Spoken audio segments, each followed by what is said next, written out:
The views and opinions expressed in this podcast episode are those of the host and guests and not their sponsoring institutions.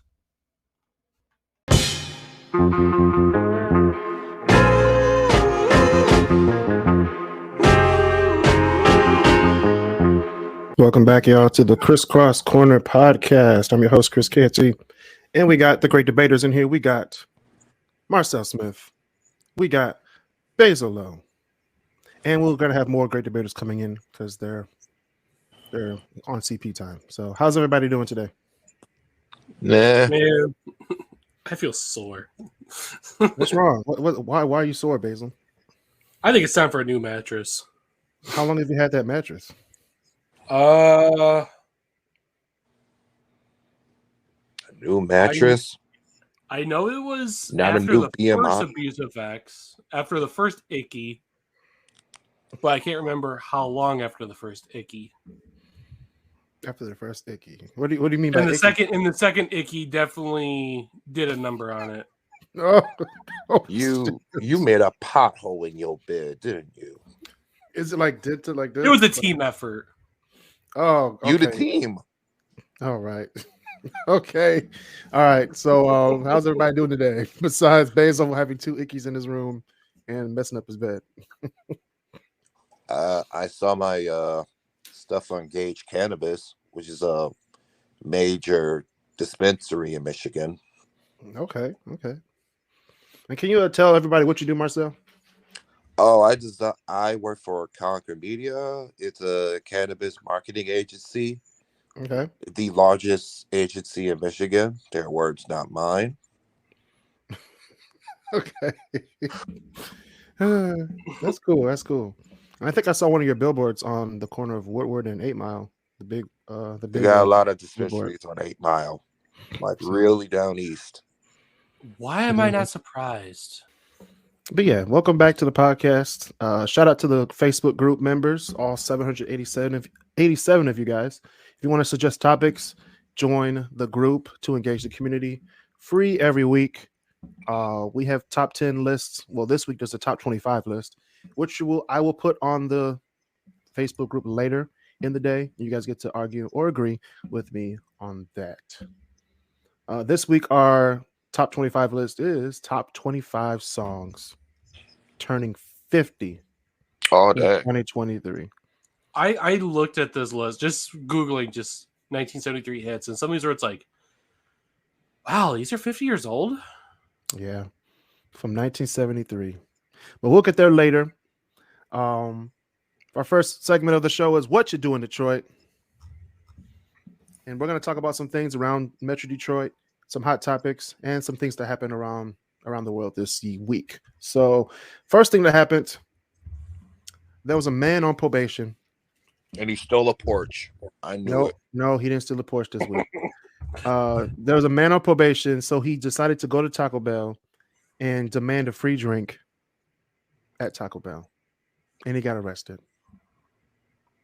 And this all happened at the Taco Bell in Ypsilanti, down the street from Eastern. Basil, you know where it is.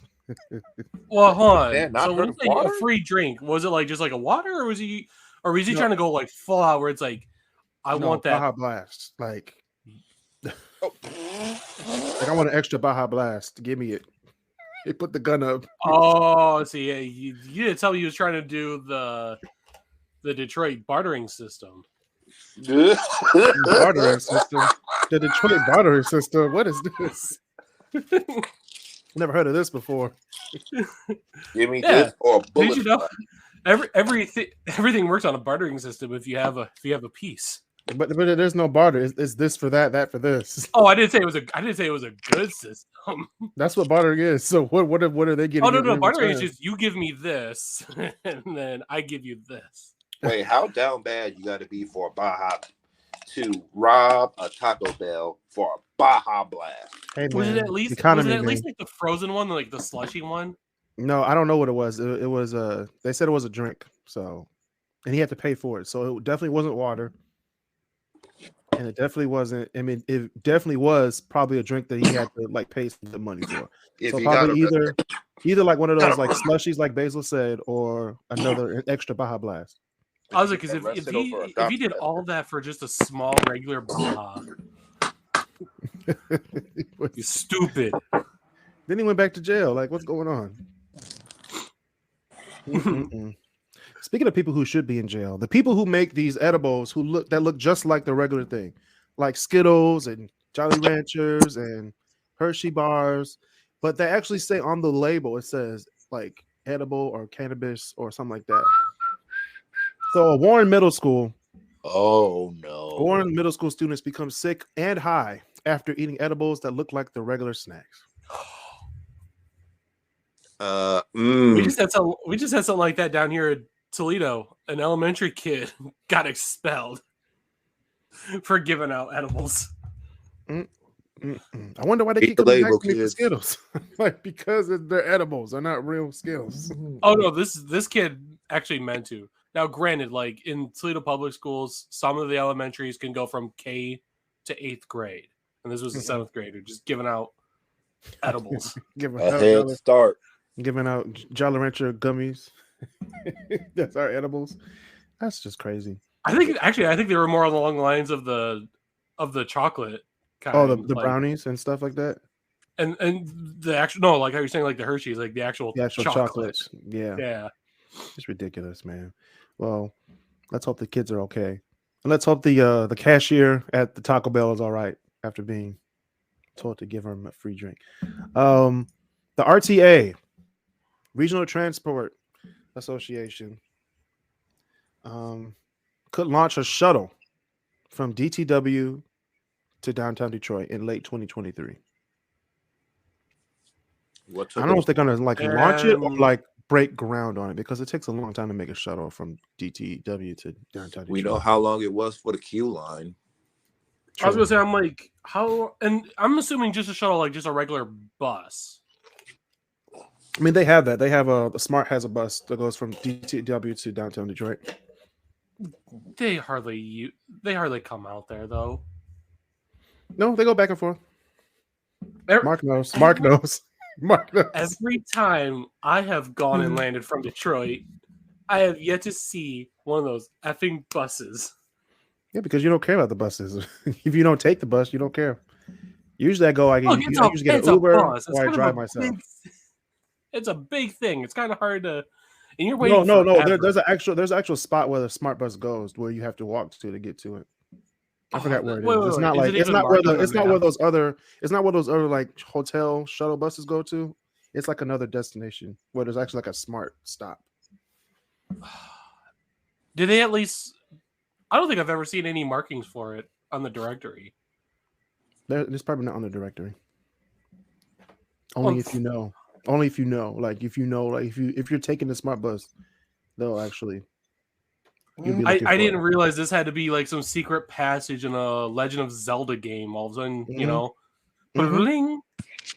Well, yeah, unintended consequences from Smart. So, so there should be a shuttle coming from DTW to downtown Detroit in late 2023, just in time for the opening for the Gordie Howe Bridge, which is going to be opening in 2024. Are you excited? I'm excited. I'm excited, but I'm not excited. It's like, okay, it's there. It's going to be there. We just got to wait for the construction and stuff. So more than likely, I bet I'm still going to take the tunnel like most of the time anyway. Because it's quicker. It's going to be the bridge is going to be quicker. No. I get that, especially for my direction, because the bridge is going to be the first thing I'm going to hit. Oh, you're talking about going to the tunnel because you're just once you're out the tunnel, you're downtown Windsor already. Right? Yeah. Yeah. I don't have to go through I don't have to go through the university. I don't have to go through all the traffic coming from Amherstburg trying to go into Windsor and all that. I'd be just right there. That'd be nice. Well, speaking of, Toy Story 5 is officially in the works at Disney. Come on, man! Oh, I thought that was a joke. No, it's official. Toy Story 5. So wait, how are they going to do a Toy Story movie without Woody? We don't know. We're gonna watch it and figure it out. Okay, Basil. Also, Zootopia Wait, 2 hold and on. Does that Frozen mean there's 3. Damn it, that's what I was about to ask. Zootopia 2 and Frozen 3, which I didn't think they could make another Zootopia or another Frozen, but hey, that's billions of dollars right there. I'm all for seeing another Zootopia. Yeah, Zootopia seems interesting. Have you ever read any of those like fan fictions or those comics that people had made on Zootopia? Oh no. Some of those, I mean, like the legit ones, not the ones that are like for the furries and stuff like that. They get, they're like, damn, it's like this got dark, but you could actually see it being like a real life thing where it's like, how did you on Disney? Dang. How'd you on Disney? Like, damn. Like it Well, still people have feels their like ways. Disney, but it's like, wow, the things we're going into. It's like, Yeah, people have their ugh. ways of making things weirder than they actually are. So, speaking of great things that happened this week, first one before we get to the big one, Beyonce has now broken the record as the most awarded Grammy award winner, with I think 33 or 32 or 33 Grammy awards. She won the best electronic dance music album with the Renaissance album, which I thought was gonna be a joke because when they first announced it, I was like Beyonce, and then her first name came up, Beyonce. I was like, oh, she might actually win, and then she won. And I was like, oh snap, she won electronic dance music album. When I think of Beyonce, it's EDM. Yeah. No, remember when it first came out, I was joking around like this is a dance album, which it is a dance album. It's an EDM album, but the fact that she won it, which is weird because I didn't hear it crazy. once on BPM or Diplo's Revolution or nothing like that. No. You know, the EDM radio stations on Sirius XM. Right. Not once. Yeah, she has some songs though, and people are dancing to them, so it's crazy. Dude, people used to dance to Panda, a song that just went Panda, Panda, Panda. True. Panda. I get broads in Atlanta. It almost won too. It almost won the Grammy for Rap Album of the Year. That's what I'm saying. I feel like at this point now, where it's like some songs that if you hear they get a Grammy and they don't feel like they fit in that category, 90% of the chance, of the time, it doesn't really fit the category. True. Speaking of fitting the category, no pun intended. Lizzo won Record of the Year. The first Black person to win Record of the Year in the 21st century, which is crazy. Since 2000, that's crazy. Shout out to Lizzo, and of course, we all saw it on TNT. We did a whole live special, which I will be releasing on YouTube today. We witnessed LeBron James break the all-time scoring record over Kareem Abdul-Jabbar, which is still crazy to this day that he broke the record. So shout out to LeBron James. But the question is he the greatest of all time? Yeah. No. How is he not the greatest of all time, Basil? First off, I'm just asking a question. I'm not when it comes to like that whole all-time scoring record, I still feel like since Kareem did 20 years NBA and went through college, I feel like those points should still kind of tack up. I get it. They're NBA all-time scoring, but he did, yeah, and he did go to college and he did join the NBA. He was one of the best players. He is still in the top 10 players of all time. Right. But what I'm saying is like, okay, if that was the case, just imagine if Kareem did the easier way out, didn't go to college, just went straight into the easy NBA. way out. I don't think it was an easy way out. He went to college first and then he went to before the rule change. That's it. No, but what I'm saying though is I feel like if LeBron went to college, I don't think he would have had, because he's really running out of fuel in his tank. Is he though? Sure about that? So if he went to college and then tried to do 20 years, I don't think he would have gotten close to the. I don't think he's running out in the tank. He's actually averaging more than what he did 10 years ago. So I don't know. He's still going strong. until he doesn't want to 10 take care of years his body ago, anymore.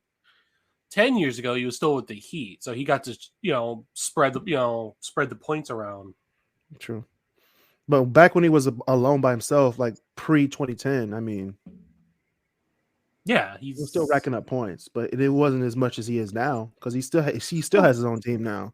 You tried getting that many points as a Cavalier versus a Laker.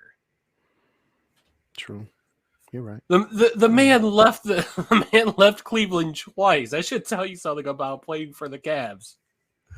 That's just tell you about something about playing for Ohio. He's playing for Cleveland. Like he played for Cleveland because that was his home state, and he wasn't winning anything. So he left, went to Miami, won 2 championships. Dan Gilbert for that.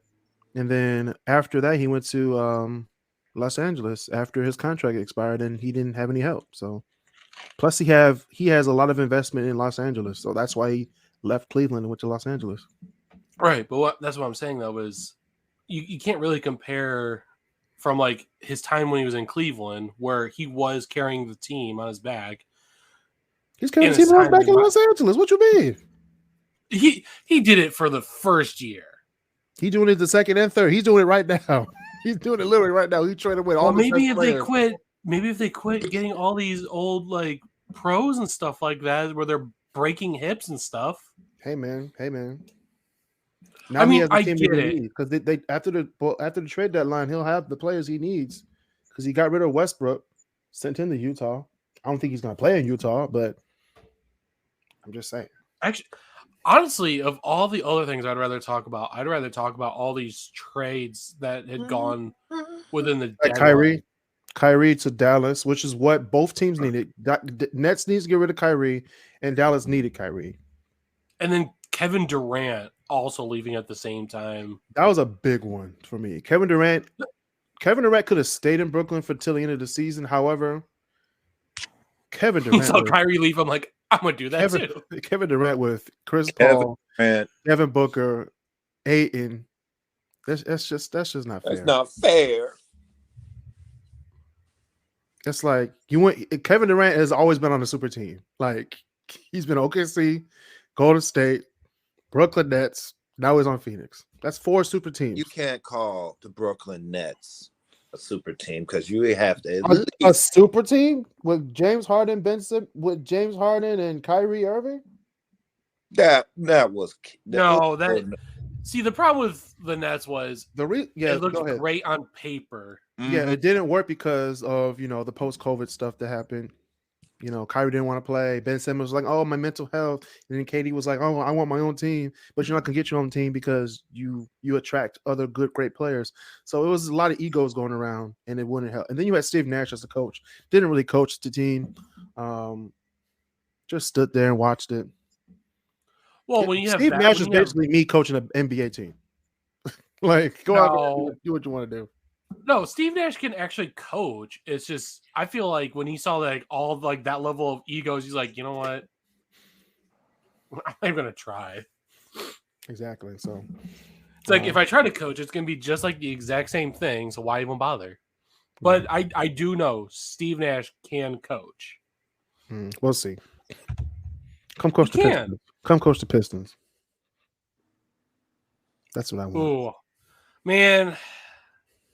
Okay. And then Sadiq Bey got traded to Golden State. Can we talk about how somehow the Detroit teams find ways to, put their own foot up their own butt? Yeah, we're that flexible, baby. We're that flexible. It hurts. Up your own derriere, though. It's like no. Troy Weaver knows what he's doing. We're getting all these draft picks. Man, I don't know. Just wait. I don't know. Then the Lions are gonna be doing great next year. The only teams that we're worried about, like in the future wise, like in the near future, like worried about like how we're gonna win anything, are the Tigers and the Red Wings. No, I have ever since Zetterberg's contract finally cleared up. Give 1, maybe 2 more seasons, we'll be back to normal. I didn't realize just how much of our cap space or salary cap he was taking up. Yeah, he was taking up a lot. Yeah. And that's why as soon as I heard that he was done and he was retiring, I'm like, wait, he's still doing stuff? He's still on the team? Like, I thought he was just there as just like a player coach sort of thing. He was still getting like a player contract, and how much we were paying him. It's just like we still have to pay him. That's a contract. I know. Contract. That's just like Josh Smith in the Pistons. Just like that. But Josh Smith wasn't taking up a lot. He wasn't taking up like a lot of money like Zetterberg was. Josh Smith was only taking like $5.3 million a year. Which, I mean, even in hockey, that's a lot still. I mean, yeah, it's a lot. But in basketball terms, when we were paying Blake Griffin $37 million just to sit on the bench, I mean, yeah. I mean, hockey, I don't know. Like, I think it's hockey. Hockey's the only professional sport nowadays, besides MLS, because that's a new league that has like small contracts. I looked at how these contracts go. I'm like, how are these people, like, compared to LeBron James and like Aaron Judge, like these people are getting paid like pennies. First of all, ain't nobody comparing an MLB contract to those chicken feed contracts. I mean, come on now. I'm just saying, like, compared to all the other professional leagues in America, NHL is probably the cheapest league. And it's just because what it goes a lot to is like the team itself, because they have to do the merchandising, they have to do their fees. After what's all said and done, plain and simple, the NHL does not make nearly as much money as the NBA, the NFL. I mean, they just started getting games on TNT, so. Right, you know, it's. I was like, oh, hockey's on TNT. Hockey's one of those things where it's like, if it wasn't for soccer, hockey would be the least major played like professional sport in America. Okay. Thankfully, we have sports on TV like lacrosse, where it's like they could stay at the bottom as far as they can stay at the bottom. Paid athletes. So what would be your top 5? Like, can both you guys rank which professional leagues should be, to you should be like the highest versus the lowest? And I'm gonna go change KJ's diaper real quick. American, correct? Yes. American professional. Okay, I guess NFL for number 1.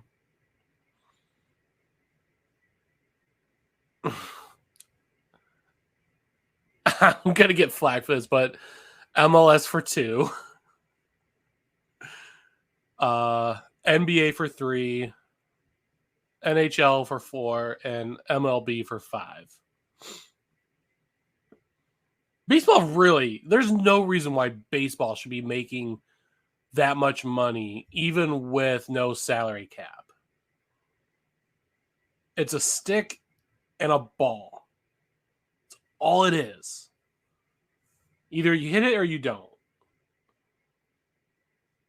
And the fact that you can get someone that's not even remotely in any real shape to run to a base, as long as he can hit the ball, you just make him a designated hitter.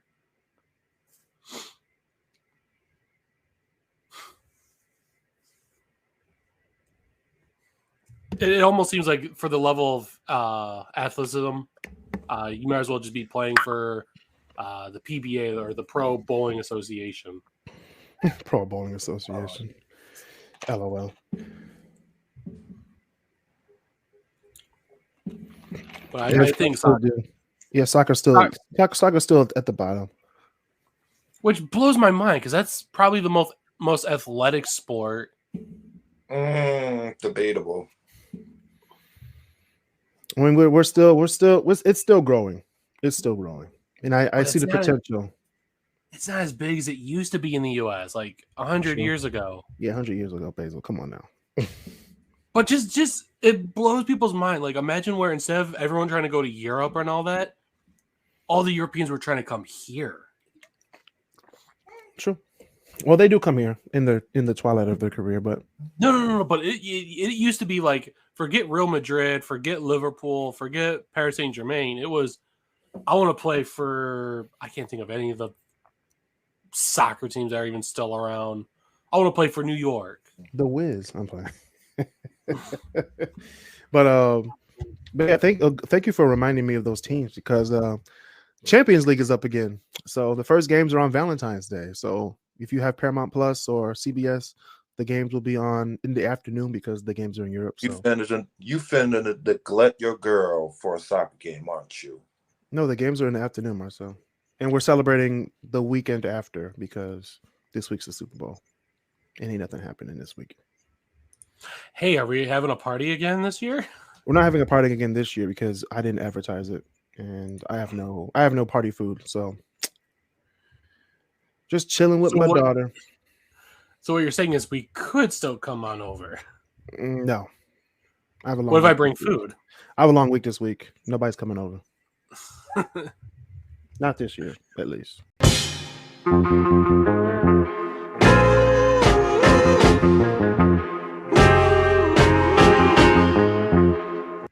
So we're looking at the songs from 1973. Here's some honorable mentions. I can't speak today because my daughter's holding my hand right now. Honorable mentions from 1973. These are like iconic groups, so please don't be mad at me for making these honorable mentions. We have Keep On Truckin', Eddie Kendricks from The Temptations. Okay, Troy L. Smith, get it on, man. All right, I'm going to pull up my Troy L. Smith today. Doing It to Death, James Brown and the JBs. Mind Games, John Lennon. If You Want Me to Stay, Sly and the Family Stone. And of course, Basil's gonna be mad at me about this. Money by Pink Floyd. Why would I be mad? I don't know. It's Pink Floyd, so I guess the white person person. I mean, I think Pink Floyd's not that big of a.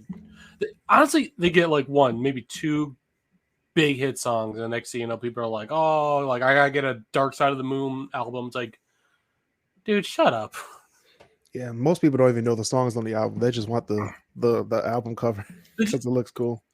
Exactly. It is one of the most iconic album covers there is. So yeah, but you have to. So what? True.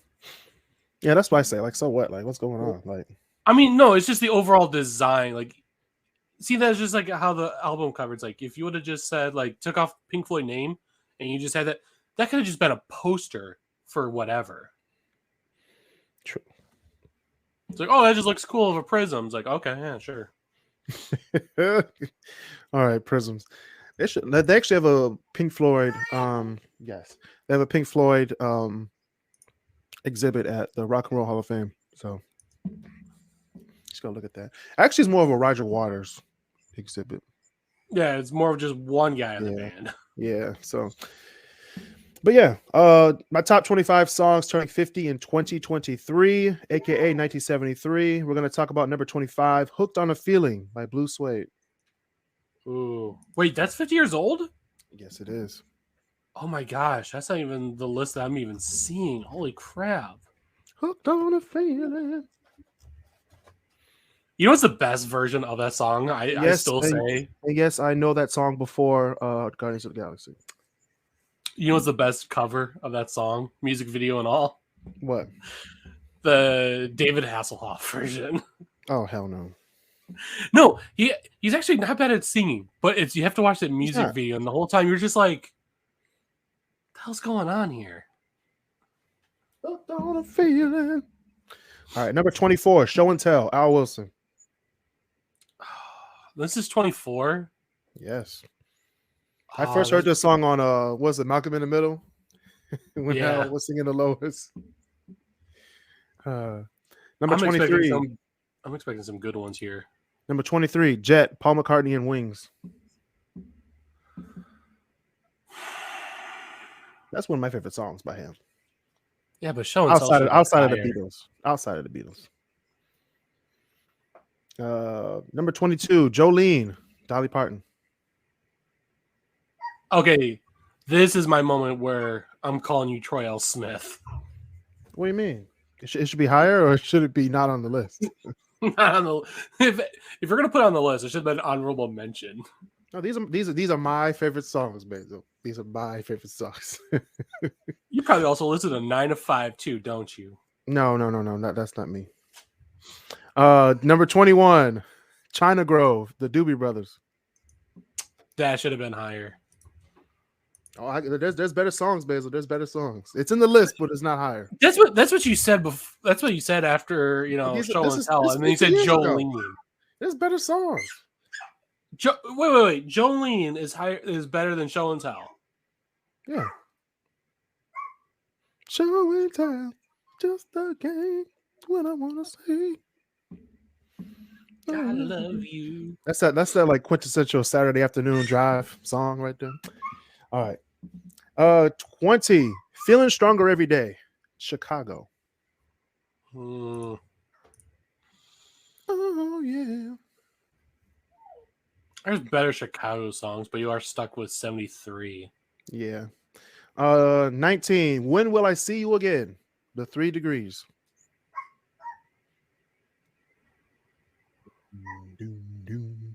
When will I see you again? Oh, what do you know?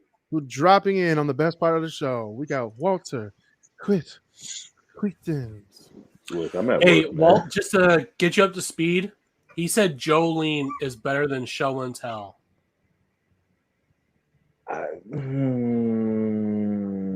just put those in the list. 21 through 25, I just put in the list just because they have to be in the list. 20 through 1 are like the ranked ones. You're alive. Yes, I am. I'm just saying. Number 18 is One of a Kind, The Spinners. All right. One of a kind. Okay. And also, so disclaimer, number 17 should be higher. I agree with myself, it should be higher. But if I had a choice, the whole Intervision's Stevie Wonder record will be on this list, but it's not. So, number 17 is Golden Lady by Stevie Wonder. So why isn't it higher then? Because I have 4 other songs in the top 10, basically.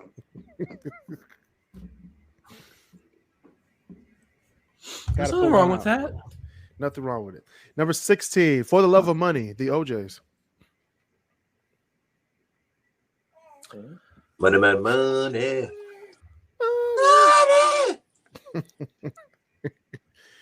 I feel like you could.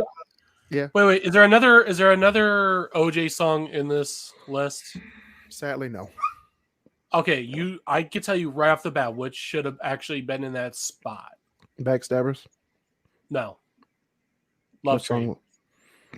I'm not a Love Train fan. Ooh, that's okay, but Love Train is better than Money. I'm not a Love Train fan though. These are my favorite songs though. So, number 15, Dancing Machine, the Jackson 5. She's a dancing machine. Then Michael just takes over after that. Like, give me the mic. 14, Rock the Boat, Hughes Corporation. Hey, That's probably my second most annoying song on Yacht Rock Radio. That's a jam, right? That's a bop. No, it's just how often they play it. But the number Oh. one most annoying song is Coconut. Oh. What was that? Where we at? Number 13, Jungle Boogie, Kool and the Gang. all right. Jeez. That's a good one too, but I'm afraid of what number 12 is going to be now. Number 12 is She's Gone by Hall & Oates. Okay. I thought you were going to give me a BS answer. That is a better song. That is a better song. Wait, what's 11? 11. Wait, did I lie? Okay, Also, I put it in the top 11, not the top 10. The Hughes Corporation could be a little higher, but that's just me. It could be, but my top 10, you'll agree that it can't be in there. Number 11 is Living for the City by Stevie Wonder. Okay. I had to choose. If I had a choice, the whole Intervisions record would be on here.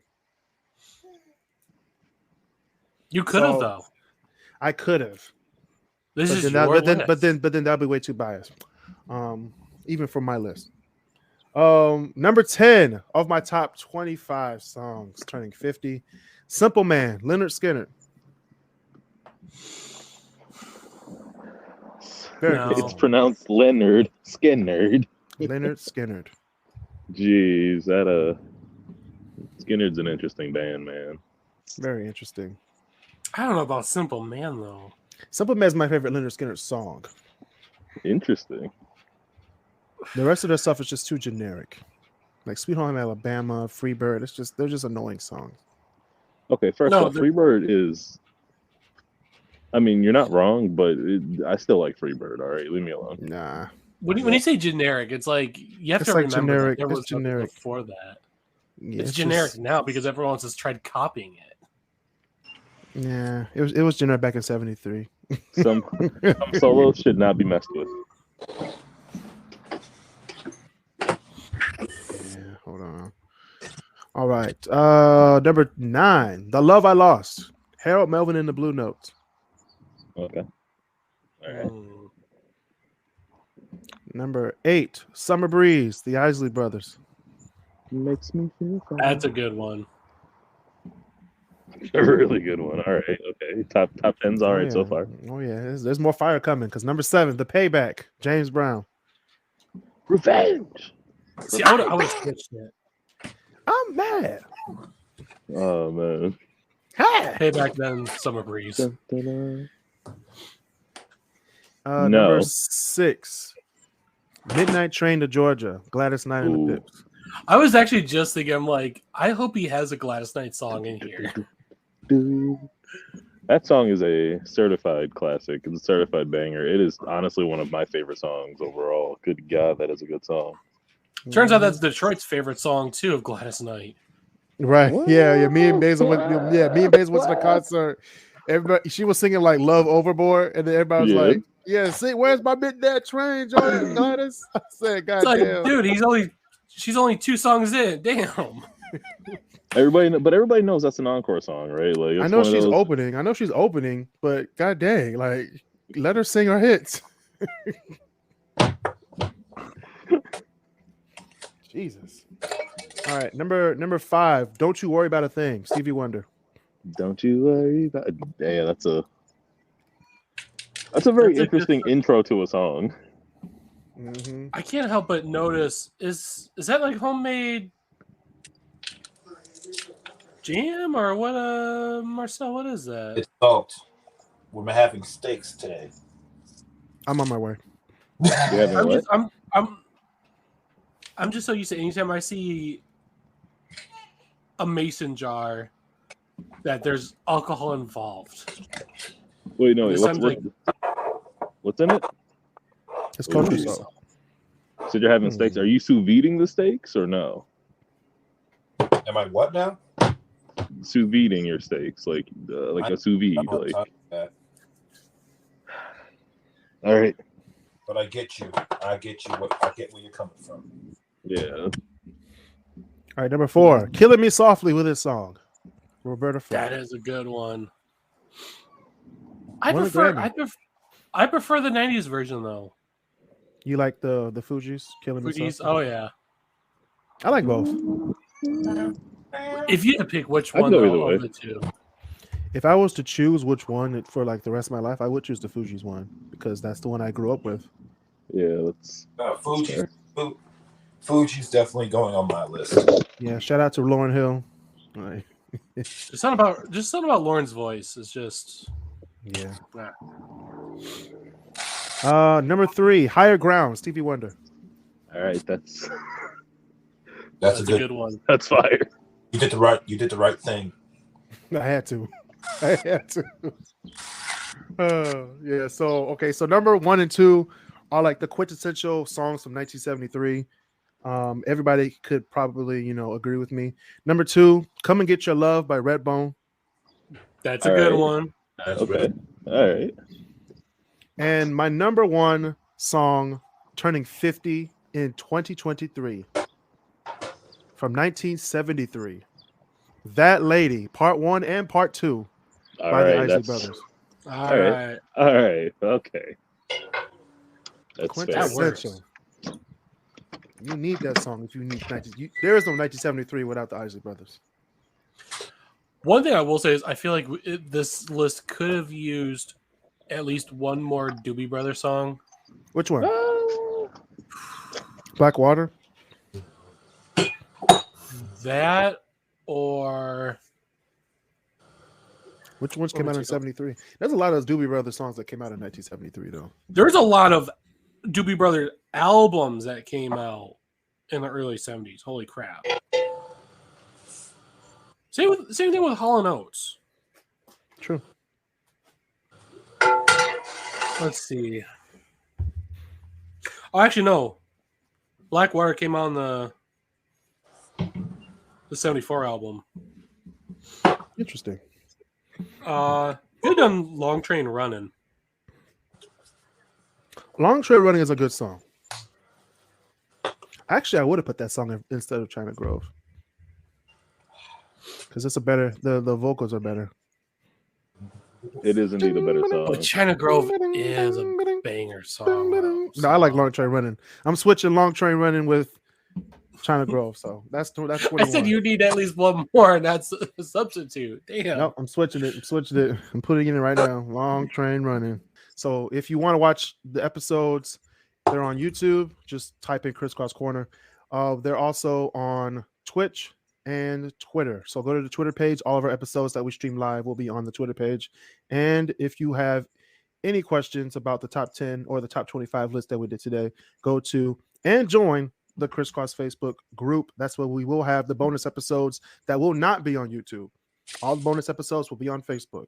So go right now, go to Facebook, type in Crisscross Corner Podcast.